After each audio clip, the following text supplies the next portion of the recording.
Hello, everyone. This is Matt Coast here, and we're going to be talking today about the 15 communication mistakes that instantly turn men off. And this is part two of our two-part series on this. If you haven't seen the other live stream that goes over the first 8 communication mistakes, you'll want to go and check that out. But this is going to go over number 9 through 15 because we ran out of time last time because we had so many things to talk about in regards to this, and it was so much fun, and we had a great time. And so, today we're going to talk about these communication mistakes. And so these communication mistakes, what these things do is they can turn men off, right? When you do some of these mistakes, it can ruin your chances with a man. It can make him feel like you're not really a long-term relationship, dating, or even marriage material if you're looking to get married. It can kind of cause him to feel like you're overwhelming him, and he may end up pulling away because of that, because a lot of times guys will pull away when they feel overwhelmed by things, when they feel overwhelmed by emotions or anxiety or stress, or if they feel like they're being manipulated or they're kind of being pushed into something. A lot of times they'll pull away because of that. It can also turn a really passionate, hot, and sexy connection that you have with a man into something that's cold, boring, and dull. And so if you don't want those things to happen, then you need to avoid these communication mistakes that we're talking about today. And so with me is the wonderful and amazing and beautiful Helena Hart. Go ahead and say hi, Helena. Hey everyone, thanks for joining us. Do we have any members of the channel watching right now? I can't see. I don't know yet. I will look at it in a minute.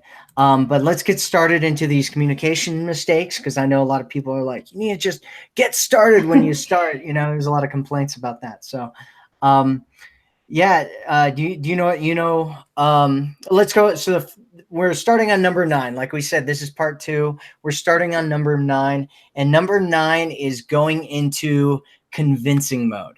And this is one of the worst possible things that can. I see women do this all the time. It's one of those things where one of the things you have to understand about attraction and about love and about uh, a guy feeling like you're the right person for him, and a guy wanting commitment, and a guy feeling like you're, long-term marriage material.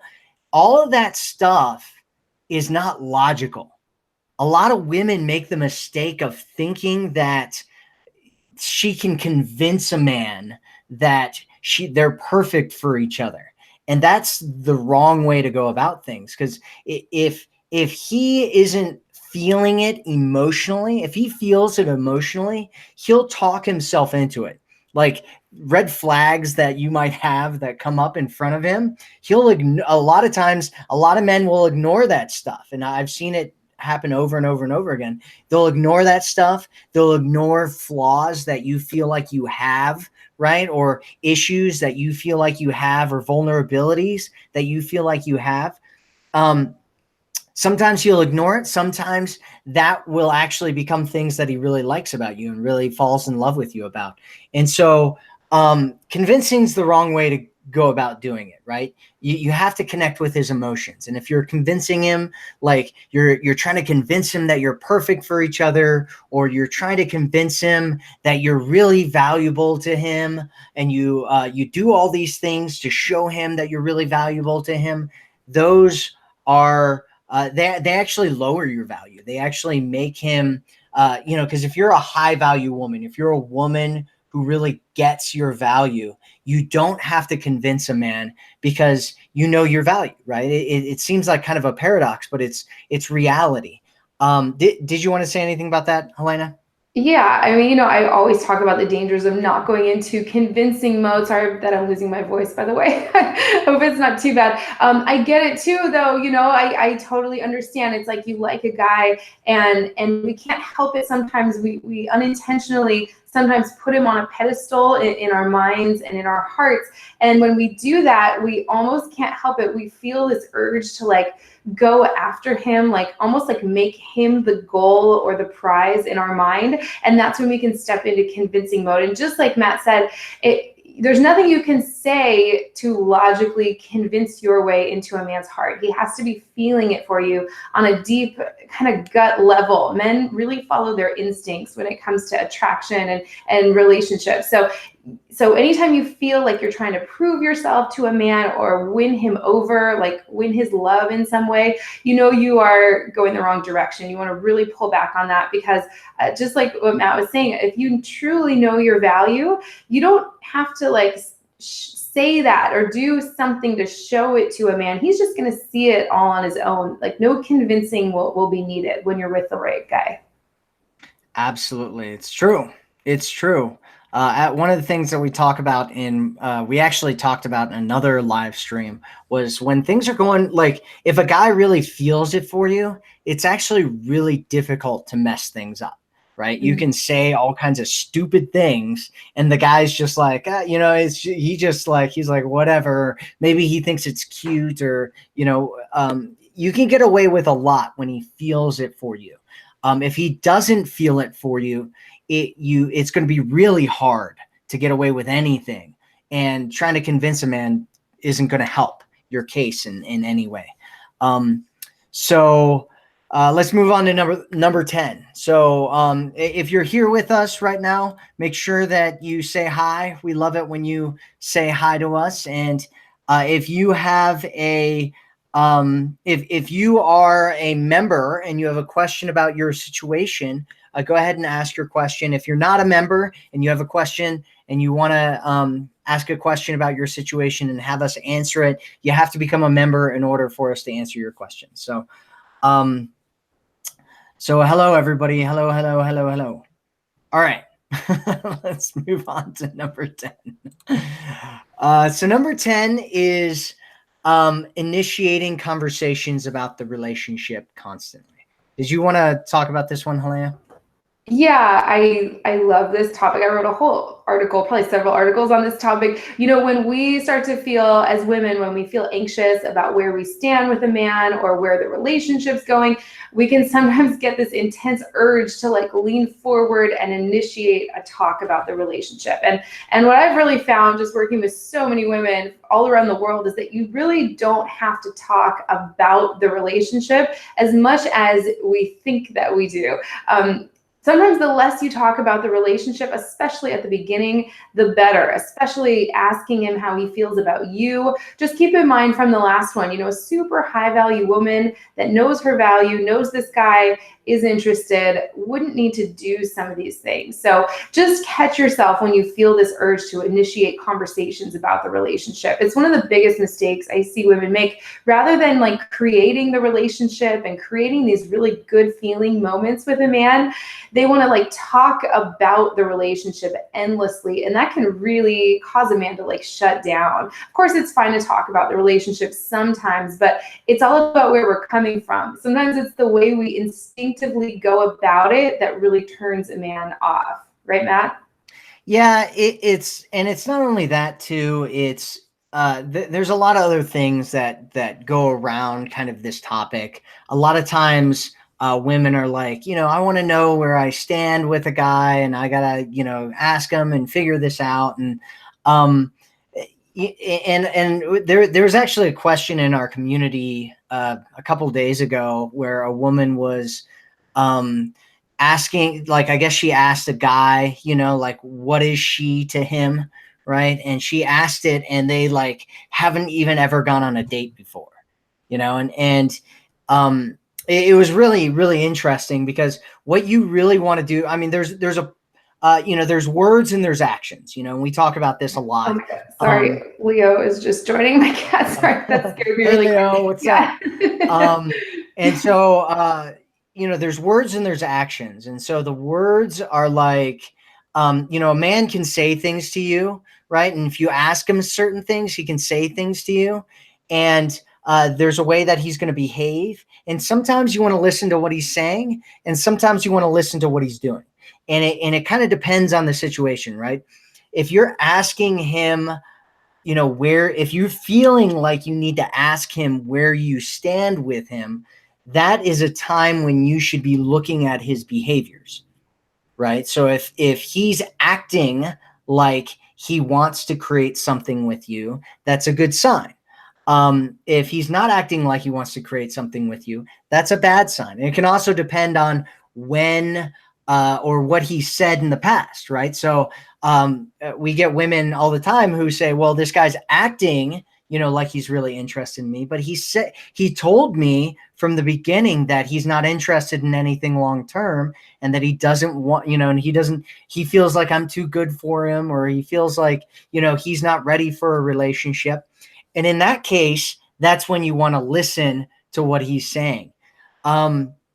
What you don't want to do is keep badgering him about what's going on in the relationship and how he feels about the relationship, and what's going, like, for the most part, if a guy's interested in you and you've been seeing each other and he's emotionally involved and he's emotionally connected, it's not a big deal if you ask him about things or what he feels about you, every once in a while or whatever. It's not a big deal, because he's not going to take that like, oh my God, she's so needy, or he's not going to take that like, oh my God, she's trying to pressure me into something. He's going to take that like, oh, this is just, she's trying to figure things out. Like, or maybe she, kind of needs something, like sometimes people in relationships need verbal, they feel like they need verbal validation, or they need physical validation, or they need some kind of validation, which is normal, right? We all have insecurities. We all have Yeah. issues. I'm laughing because I feel that all the time, right? I feel that all the time. Absolutely. It's when we don't feel secure. It's when we feel anxious, and then we want to start a conversation about the relationship. That's when it can push a guy further and further away. But yeah, I totally agree with everything you're saying. Yeah. So there's a bunch of questions in here. Hi, Adrian. Hi, Jeanette. Hi, Christina. Hi, Catherine. There's a few questions in here. I just wanted to remind you, if you are, you can only, we're only going to answer questions if you ask questions and you're a member. If you're not a member, sorry, but we reserve our question and answers just for the members. If you want to become a member, there should be a link underneath this video where you can click on it and go sign up to be a member. If you're on a desktop, there should be a join button that's on the bottom right-hand side of this video, and you can click on that and sign up to be a member. Yeah, I mean, like what Helena said, yeah, we all have we all have insecurities. We all want to feel like we know, right? One of the big things that a lot of men have a challenge with, and I hear this all the time, because a lot of women will say there's a lot of bad advice out there, right? There's a lot of advice where people are like, just when a man shows up and he's interested, just run away. And if he chases after you, right, as fast as he can, then he's interested. And so you just want to run as fast as you can and just see what he does, right? And it's like, guys want to know that you're interested in them, right? Just like you want to know that a guy's interested in you. And so if a guy doesn't feel like you're interested in him, or you don't like him, or you're not, into him, he's probably not going to continue pursuing you, because one of men's biggest fears is to end up in the friend zone, which happens all the time to guys. Everywhere. It's like men's worst nightmare is to end up in the friend zone. But yeah, so initiating conversations about the relationship constantly. All right, let's move on to number 11. So number 11 is holding him responsible for your feelings. I think this is another Helena one. Did you want to Yeah. talk on that? Are you worried that I don't have them right in front of me? Is that why you're introducing all of them? Oh, I don't know. Do you have them right in Yeah, front of you? I do. I normally Okay. don't, so I feel like you're worried that I don't have them. Yes, I have them in front of Well, me. I Holding just kind of assumed that you didn't. Maybe if you do, that's great. But as usual. No, I made sure to have them because there's so many. Yeah. Number 11 is holding a man responsible for your feelings. So your feelings are amazing. You know, your feelings are like your best friends. They're like your indicators that things are going well and this is a good situation for you, or something's not right, something doesn't feel good, and maybe you need to take a step back. So you don't want to stuff down your feelings. You want to feel your feelings and be able to express those to a man, because that's what's going to actually kind of connect with his heart. Men are always kind of living in their head, and so when they come across a woman who's living from her feminine energy and can communicate her feelings to him, it's fantastic. It's just all about the way that you do it. So if you are, let's say, feeling upset or anxious, and you're conveying that to a man in a way that's holding him responsible, like, you know, you made me feel upset when you did this, you hurt me, or you disrespected me when you said this. It's the way you say it. It's like it's you're holding him responsible for your feelings. That causes him to feel blamed or made wrong, and of course that's going to cause him to shut down and pull away. So there's better ways to do that, and I can give you some better ways to do that if anyone's interested in some like specific examples. Matt, what do you think? yeah, there's kind of this other thing that I want to talk about around that as well, and I think we touched on it last during the last live stream that we did, but it's the whole thing where you talk about your feelings and then wrap them around expectations. Mm-hmm. So if you have these feeling like there, it's the classic example. So we talk about this thing about saying, coming from this place of I feel, right? Like saying I feel, you know, this, or I feel that, or I feel, uh, you know, you want to give an example, Helena, of the I feel thing? Yeah, I feel the right way to do it. Yeah, you know, just keeping it all about yourself and your own feelings. I feel good. This felt good. This didn't feel good. I feel happy. I feel excited to see you this weekend.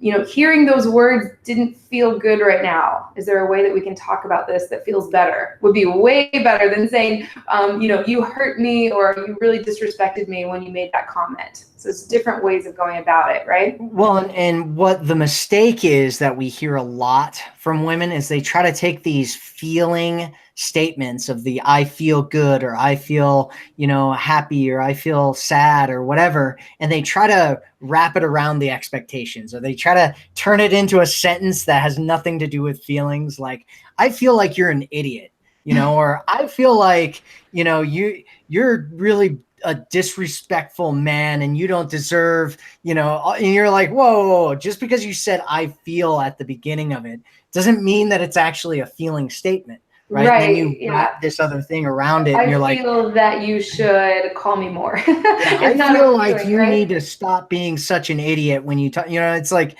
Yeah, you can't, yeah. Saying I feel, sorry, Leo is just like going nuts today. Saying I feel doesn't give you license to just say whatever you want afterwards and hope the guy just does what you want, right? So it's not, the point of expressing your feelings is not to make a man do what you want, right? It's to just express yourself, because this is who you are, right? You are a warm, open, vulnerable, feminine, authentic woman, and then see what a man does with that information, right? Does he take your feelings into account? Does he seem to want to make you feel good and meet your needs and make you happy, or not? So you're not doing this to try to get some result from a man. You're doing it just because this is who you are, and you're going to watch what he does, and then see how that makes you feel, right?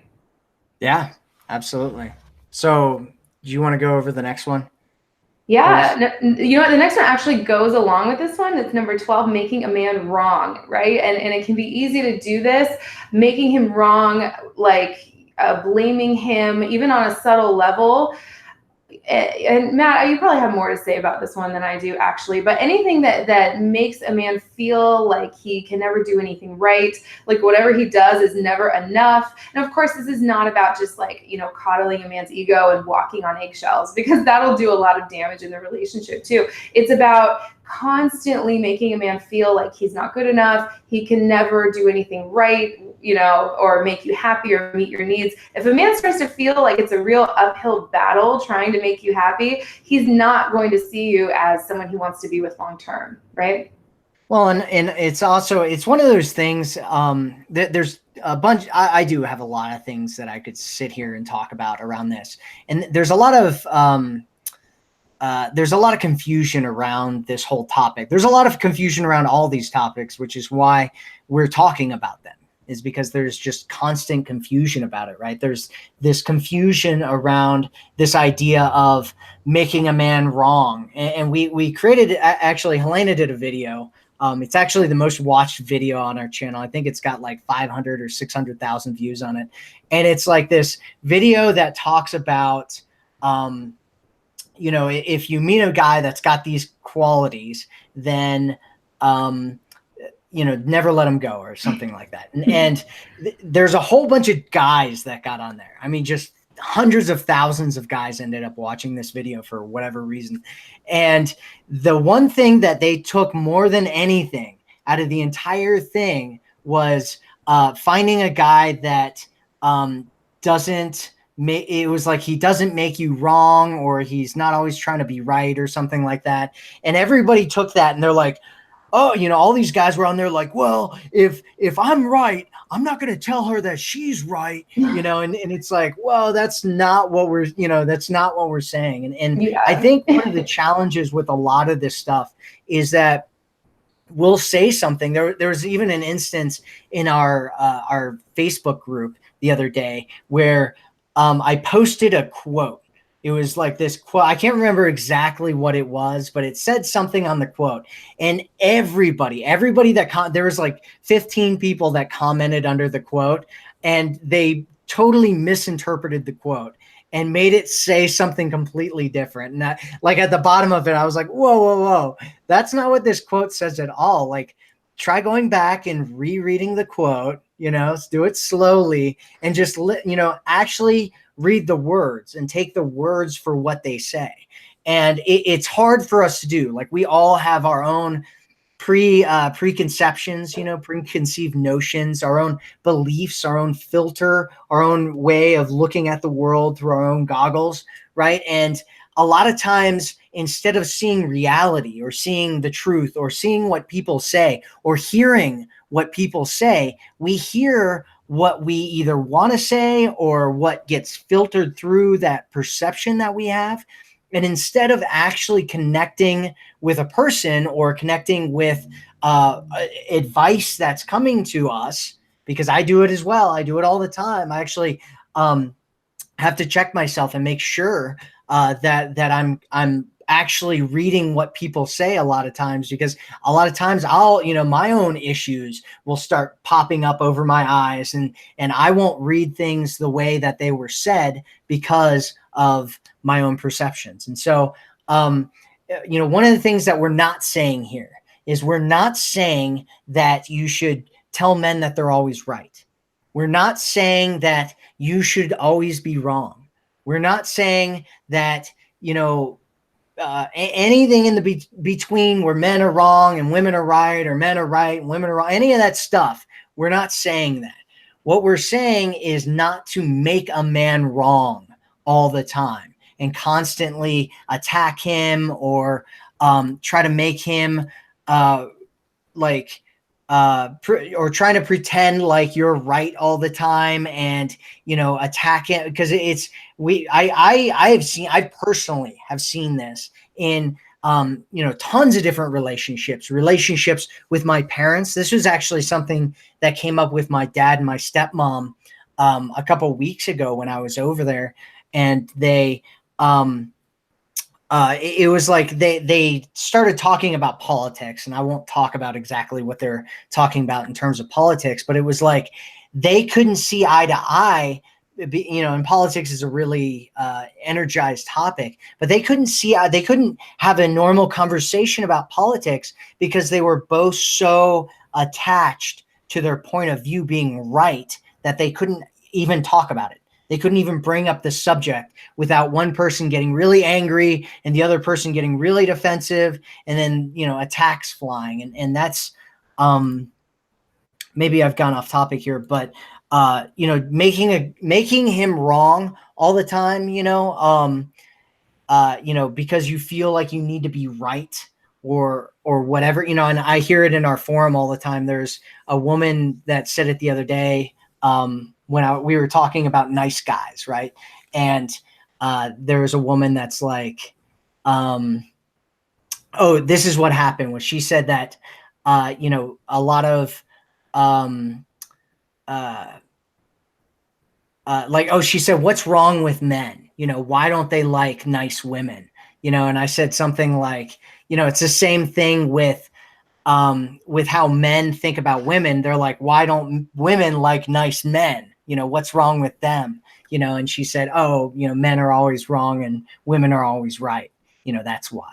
And it's just a weird, like, it's just this weird kind of thing, like war of the sexes, fighting, like destructive mindset that a lot of people come from, where they're like, men are always wrong, women are always right, or women are always wrong and men are always right. It's funny coming from both sides. I'm very grateful to have had a chance to come and be a part of the women's dating and relationship industry, and having come from the men's dating and relationship industry, I'm very grateful to have seen both sides, because I get perspectives with this that I would have never ever gotten if I would have just been on the men's side. Because you look over at the women's side as in the men's dating industry, and you're like, what's going on with these people? Why don't they just do this, or why don't they just do that, right? And I hear that from women all the time. And when I moved over to the women's side, it was the same thing, because they're like, why don't men just get it together? Why don't men just stop treating women like crap? And it's kind of interesting, because if you look at either side of the spectrum, um, on the men's side or the women's side, we're almost all of the issues that you see with men don't like to commit. Men are a-holes. Men, just want sex and not a real relationship. Men are abusive. There are no good men out there. All of those perspectives that I hear all the time in the women's dating community are things that you hear all the time, but the opposite in the men's dating community. They say the exact same things. Why do women just want to sleep around with so many dudes, right? Why do women treat men so badly? Why do women, et cetera, et cetera, et cetera. And really, we need to create, I'm going back to the mission here, but we really need to create a healing. We really need to come back together and look at each other as human beings, and stop dehumanizing each other. It's a huge thing in the women's industry right now. We hear it all the time, and it's really disgusting. It really makes me sick hearing it. And it's a lot of women will say things like, they'll call men losers, they'll call men pigs, they'll call men narcissists, they'll call men, all kinds of different things that that they categorize a man, and they put him into this topic, and they totally take the humanity away from it. And they don't say, what's going on with this guy that he might act this way. And they just go, he's evil. He's something that we're fighting against. And it's they do it on the men's side as well, right? And it's really destructive to our relationships. And I just want, I know I'm going off on a tangent here, but I just want to I want to reemphasize that if we want to have good relationships, if you and me and Helena and everybody else that's here watching this right now wants to have good relationships, we need to create a foundation in our society and in our culture where we're healing, where we're having compassion for each other, where we're looking at each other and we're saying, how can we be better partners for each other, instead of looking at each other and saying, how can we fight and attack each other to get our needs met, and demonize the other side and call the other side names and dehumanize who they are. and come back to this place where we work on ourselves and we take a look within and we say, why am I treating these people badly? Why am I dehumanizing these people? Why do I have all these issues? Why do I have these patterns of attracting these guys? Right. And coming from that space, it's a lot easier not only for you to find a good guy and attract a good guy, because then you won't be attacking good men who are good men, but you don't see them that way. But you know, it'll also create an environment for all of us and our children and our children's children where we have better environments and we're connecting better in relationships. Okay. Did you want to move on to the next one, Helena? Sure. Yeah, it's about choosing the connection. I just want to wrap up that point. Why are you laughing over there? I just go off on these tangents. I know. I'm just used to it. Choosing the connection over being right all the time, right? And you want to look for a man that does that as well. Of course, that's what I was talking about in that video. If a man has these qualities, you know, he's a good, high quality masculine man. And that was one of them too. So a lot of these really go both ways. You want to look for these things in a partner as well. So that brings us to number 13, and that is competing with a man. And this was like the number one thing that I probably had to turn around in myself. And we do it, the intention isn't always bad. Let me give you some examples. Example would be like if a guy said, oh, like I ran a marathon last year, and we want to jump right in and say, oh, well, I ran 2 marathons last year. Or a guy tells you about, you know, this vacation that he took, and you want to jump in and tell him that you went there too, and you stayed at a 5-star hotel, and you know, and we think we're connecting that way, where it can come across to a man as like masculine competitive behavior, where if a man is interested in you, he's going to want to kind of like list off some things that he's done or can do. And the tendency, I know, for us women is to like want to go toe to toe with him. And like he says something, I went to school here, and you say, okay, well, I went to school here. And it comes across competitive sometimes. And it's not what actually builds a connection. It might get you a really good friend or buddy. It might build like a mental connection, but it does nothing for romance. You know, it does nothing when it comes to creating a deep heart-to-heart connection that really brings a man close and makes him fall in love. So that's 13, is competing with a man. Matt, do you have anything to say on that one? Yeah, I think that one of the big things in terms of competing with a man that we should probably really talk about is kind of the overall picture. And you kind of hit on it there with the whole masculine and feminine polarity. We talk about a whole bunch of big ideas on this channel and in our programs and in our communities about just a bunch of different things, right? One of them is the masculine feminine polarity. And I think it's a really, really important topic to have if you're in the stages, actually in any stage, right? Any stage of dating or being in a relationship with a man, because it's all about attraction, right? If you want to keep a man attracted to you forever, do what it is that you did to attract him in the first place. And if you use feminine and masculine polarities to do that, it's a lot easier to fall into that than it is trying to use games or something like that when you're trying to attract a man. And so masculine and feminine polarity, one of the issues that we have in our society and in our culture right now is a lot of women are competing to be kind of the masculine force in this country that we have.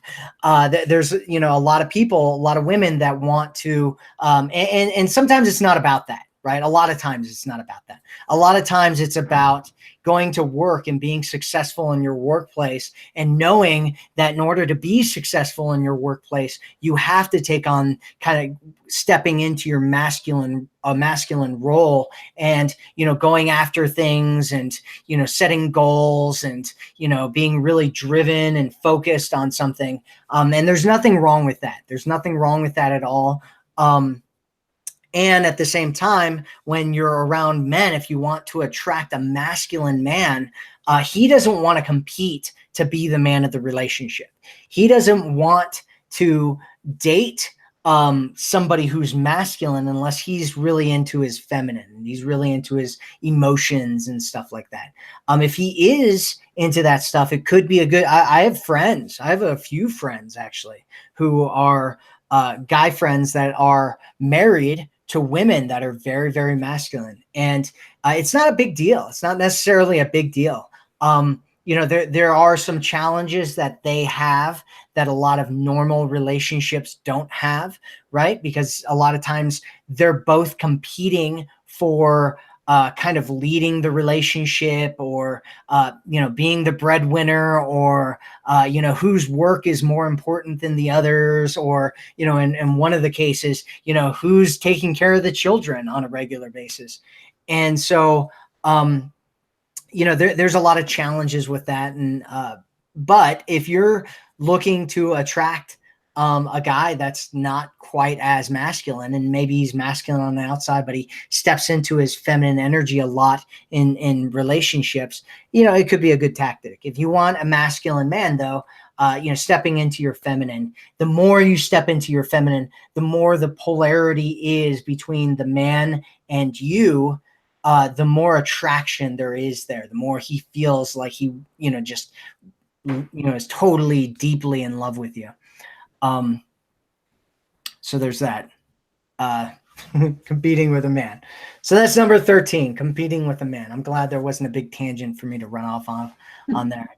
Let's go on number 14, which is offering unsolicited advice, right? Which is, it's kind of like the fixer, right? A lot of women who are the fixers, who are out there, they find, they find a guy and they see his potential and they go, he could be this great man if he just, right? And then they list off all these things, and then they go to work, trying to get him to, start being that guy that they see that he could be. And they fall in love with this dude, this image of this guy that there is out there, instead of actually being present with the man that actually exists right here and falling in love with him, if that's, something that they want to do.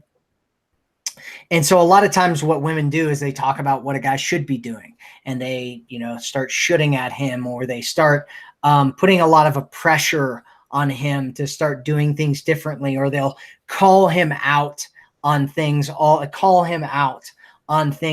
time, where she feels like he shouldn't be doing that, and so he should be doing something else. And just to, go back, and I think somebody mentioned this in the comments, what we're not talking about here, clarifying communication, what we're not talking about here is we're not talking about accepting bad behavior. We're not talking about accepting a man treating you like crap. We're not talking about accepting a man being abusive to you. If a man is being abusive to you, you need to get out, right? You need to get out completely if you can. There's a lot of complicated relationships out there. I do understand that, right? Not everybody's in a dating situation who watches our channel and watches our videos. Sometimes people are in situations where they're married and they have kids and they have a family, if the abuse is bad and it's there, you need to get out anyway. And it's one of those things, like we hear it all the time, right? Like we'll hear women come into our community on Facebook and they'll say, I'm dating this narcissist and he does all these horrible things to me. And you're like, why are you dating him? Right? Well, I love him. Well, let's, take a second and stop focusing so much on how you feel, and take a moment and think about what you actually deserve in a relationship, and figure out, what the difference is between the two, and decide if you want the relationship or if you want the man. And if you're in an abusive relationship, that's a decision that you're going to have to make. And my advice 100% of the time isn't how to get back at a man, isn't how to, exert your revenge on a man or get the upper hand in a relationship. It's, if you're in an abusive relationship, get out of it and get into a healthy one. And stop offering unsolicited advice to men. Go ahead, Elena. Go ahead. What do you want me to talk? Okay, so for unsolicited advice, I did want to mention, because like I said, we're not making you guys wrong at all. Like, coming at it from my like female perspective, like this comes from a good place. Like, I get it. Trust me. Like, my background's in psychology and education, and I have this like urge to like want to help people. I do it all day long, and so it can be easy to want to turn that on to a man, like, oh, you should really do this or that. Like, I see it in my clients too. I have this one amazing client. She's a physician, and she's dating a guy who has health problems, and so she constantly feels this urge to want to like tell him how to eat right and exercise, and we work on this on how to like be helpful when he's asking for it without jumping into your masculine energy, and constantly offering unsolicited advice, suggestions. When you do that, it can kind of make a man feel on a deep level that you don't trust him, right? You don't trust him to make good decisions for himself and his own life, and for the two of you in the relationship. If you don't trust a guy, it's probably not a good guy to be with, because that's going to come out in all different areas. But this is a huge, huge topic. I got like 3 requests today to do a video just on how to stop giving unsolicited advice. Because again, usually it comes from a really good place where we just want to help and we want to connect with the guy. It's not that we're constantly trying to shame him and make him wrong, but it's one of those things where a man can start to feel like, oh, she doesn't trust me to handle my own self and my own life. So you want to just really pull back on that. Once you start paying attention, you might be surprised how often you're doing this. I know I certainly was. So yeah, just catch yourself. Now, of course, if a guy's asking for your advice, that's going to happen all the time, right? Of course, it's fine, but it's all about the way you go about it. You just don't want to come across like you're telling a man what to do, because men do not want to romance their mother. If you start treating a guy like you're his mother, he will start acting out and maybe acting in ways like he did when he was an adolescent and trying to just grow up and be his own person. He'll start acting out towards you. So you want to really, really watch that. And of course, it's fine to share your opinion and advice and suggestions when he's asking, but see if you can catch yourself every time you feel the urge to like tell a guy what he should be doing. It's a really common thing I see all the time. Yeah. Do you have anything else to add on that one? Well, I just want to emphasize what Helena was talking about, and I'm talking about some extreme cases, but they're cases that we see all the time. They're cases that we see in our community where, women get on there and they're like, hey, like, how do I, hurt this guy or whatever. And that's toxic. It's toxic. Somebody posted something in our comment section here about toxic masculinity. I don't think that's a real thing. I think there's toxic behavior. And I think that there's behavior that men do that's toxic. And I think there's behavior that women do that's toxic. And I think that, coming from a toxic space is usually what creates that. And like what Helena was saying, sometimes coming from a good space can create negative experiences as well.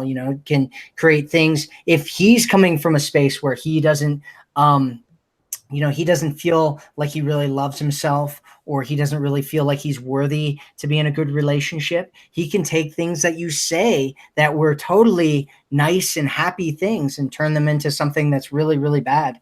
And that's not the point that Helena was talking about. Helena was talking about, trying to help him out and coming from a good space, and him kind of being turned off by that. And that can definitely help as well, or it can happen as well. So yeah, I don't really have anything else to say about that. Let's move on to number 15 here, Okay. which is, go ahead. Which is being stuck in masculine or neutral energy. And I was just talking about that a minute ago. But not being connected to your heart or your feminine energy, and being in kind of a logical space or a kind of a neutral space, right? I was just talking about the polarities, and the further you are along the feminine polarity, the more attracted a masculine man is going to be to you. And I've seen this all the time. And if you want to really attract a masculine man, get into your feminine energy, do a lot of the things that we talk about. Pick up Helena's feminine enchantment program and learn about what femininity is and how to get connected to your feminine self. It's not about changing who you are. It's not about being a different person. It's about connecting to the part of yourself that's feminine, which we all have. And coming from that space and connecting with a man from that space, because when you connect with a man from that space, it's incredibly attractive to him. What do you want to say about it? Yeah, definitely. This one, we kind of like infused it all throughout. And I do want to emphasize that like actually all of these, 100% of these can come from such a good place, and it's accidental, it's unintentional, but it really can turn a man off. Yeah, a lot of times we can be stuck up in our own heads and cut off from our own feelings and our own feminine energy. And then we don't understand why a guy didn't ask us out for another date, or why he's, maybe came on strong for a little while, but then he backed off. He never really like fell in love and felt connected. So it's not about connecting, mentally. Of course, having a mental connection is fantastic. Just like having a physical connection is so great. But it's the deep heart to heart connection, which is really gonna, make a man fall in love. That's what drops him down into his heart and experience things that he might not have since he was a child, because we as women have this wide range of emotion, this agency to feel all kinds of things that men don't really feel all the time on their own, because maybe they've been taught that it's not manly to feel certain things, or it's shameful or wrong, or it shows weakness for a man to, only like men are kind of stuck in feeling certain things like, hunger, lust, anger. Those are kind of acceptable emotions for men. But some of these other emotions that we feel so freely all day long, men don't have access to them on their own often. And so I always say the way to connect to a man's heart is always through your own heart first. Of course, there's a lot of amazing conscious men out there these days that are connected to themselves, but most men aren't, I've really found. So in a lot of ways, we are more conscious than them, and we're connected to ourselves and to others in a way that men can only get connected to through us. So when we're able to get into our feminine energy, communicate from our heart, and stay open emotionally to a man, that's what really draws him in and makes him feel compelled to keep coming towards you, keep connecting with you. That's when a man can truly fall in love. And that's what we talk about so much. I've like probably over 100 videos on how to do this, on how to, communicate from your feminine energy. Yeah, we did a one video on it that was all about feminine energy, using feminine energy to attract a man. And we really go in depth in that video about what femininity is, what it looks like, what it feels like to a man when he's around a feminine energy woman. And it's these days, it's really rare. I mean, it's really, really rare. It's a lot more common for men to experience women who are just neutral, right? Who they're around and they just feel blah about, right? Maybe they're physically attracted to that woman, but they're not really emotionally attracted to that woman. And so if you want to stand out from the crowd, connect with your heart, connect with your feminine energy, and get into your emotions and feel them. And for a lot of people, it's scary, right? For a lot of men, it's scary. For a lot of women, it's scary. I hear women all the time who tell me that they've kind of shut down completely their emotions because they're afraid of them, or they don't like feeling this, or they don't like feeling that. And you can't just experience some of your emotions. You have to experience all of them. You have to experience the anger. You have to experience the sadness. You have to experience the fear if you want to experience the love, if you want to experience the desire, if you want to experience the excitement and happiness and stuff that you want to have in your life. You have to go through all of them. And so that's... Yeah, totally.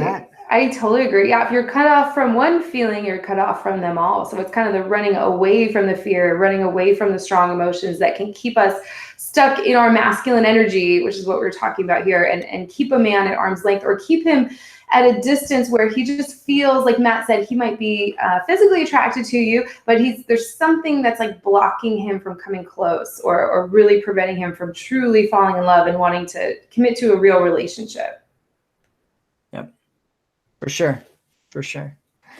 So I think that's all we've got for you today. I didn't see any questions from any of our members. First I want to say thank you to all of our members. Thank you for everybody that shows up to our live streams and that comes to our channel and watches our videos and takes our advice. We really appreciate you. And thank you to all the members who have paid to be, it's $5 a month to be a part of our channel here. It supports our channel and what we're doing and helps us continue doing what we're doing. So thank you so much for doing that. We've been thinking about having more live streams. We're going to start doing them once a week here now, and we're thinking about doing even more depending on how people feel about them. I think a lot of people like them, and we get a lot of people that kind of come on our videos. So, maybe we'll, have multiple live streams a week. And if you want to have your questions answered on one of our live streams, you should sign up as a member. If you want to support our channel, please sign up as a member. Thank you, everybody who's done that. Did you have anything else you wanted to talk about, Helena? Oh, I just wanted to say thank you. I'm really excited. So we're going to be doing live streams. Well, I'm going to be doing live streams at this time, 3 o'clock Pacific, every Friday. Next week, I'm going to have Nicole Elisa, the amazing coach. You guys know Nicole from this channel. We're going to be talking about what to do if a man is emotionally unavailable or breadcrumbing you or acting hot and cold and inconsistent. So if you guys are experiencing that and want to get your questions answered by both myself and Nicole, become a member and show up next Friday at the same time, and we'll get to interact with you live. Yep, and if you want to see the first part of this video, this is our second live stream. Our first one was on the first 8 kind of mistakes, communication mistakes that a lot of women make. That's in our live stream feed. Maybe I'll put it under this video when we repost it. So thank you everybody for being here, and I appreciate you being here, and Helena appreciates you being here, and so thank you so much, and we will talk with you soon.